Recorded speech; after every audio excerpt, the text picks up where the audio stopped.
ഇന്ന് ജൂൺ 19 വായനാ ദിനമല്ലേ? വായിക്കാൻ മടിയാണെങ്കിൽ അവര് വായിക്കുന്നത് ശ്രദ്ധിക്കുമെങ്കിലും ചെയ്തൂടെ? ഡിജിറ്റൽ ആപ്പുകളുടെ കാലത്തും മലയാളികൾക്ക് പ്രിയം പുസ്തകങ്ങളോട് തന്നെ. വായനയെ ഗൗരവത്തോടെ സമീപിക്കുന്നതിൽ കൂടുതലും മുതിർന്ന വായനക്കാരാണ്. സമൂഹ മാധ്യമത്തിലെ റീലുകളിൽ മാത്രമാണ് പുതുതലമുറയുടെ താല്പര്യമെന്ന് തെറ്റിദ്ധരിക്കേണ്ട. വായന താല്പര്യമുള്ളവരുടെ ബുക്സ്റ്റഗ്രാം, ബുക്ക് ടോക്ക് എന്നിങ്ങനെയുള്ള ഓൺലൈൻ പ്ലാറ്റ്ഫോമുകൾ പുസ്തക പ്രസാധകരുടെ തീരുമാനങ്ങളെയും സ്വാധീനിക്കുന്നുണ്ട്. അവര് വായിക്കുന്ന കേട്ടിട്ട് അസൂയപ്പെട്ടിട്ടൊന്നും കാര്യമില്ല.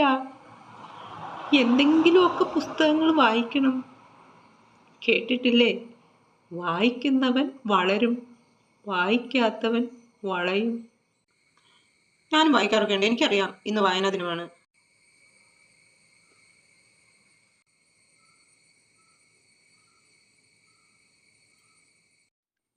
ഓർമ്മകളുടെ തീരങ്ങളിലേക്ക് യാത്രയായെങ്കിലും വായനക്കാരുടെ മനസ്സിൽ ഇപ്പോഴും ജീവിക്കുന്ന ഇതിഹാസമാണ് MT വാസുദേവൻ നായർ.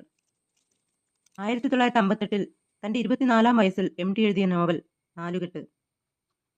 4 തലമുറകൾ വായിച്ചു തീർത്ത കൂടല്ലൂരിന്റെ കഥ പറഞ്ഞ നോവൽ. മനുഷ്യബന്ധങ്ങളുടെ സവിശേഷമായ ഘടനയെ ചിത്രീകരിച്ച നോവൽ. കാലങ്ങൾ കഴിയുന്തോറും മാറ്റുകൂടുന്ന ഇതിഹാസമാണ്.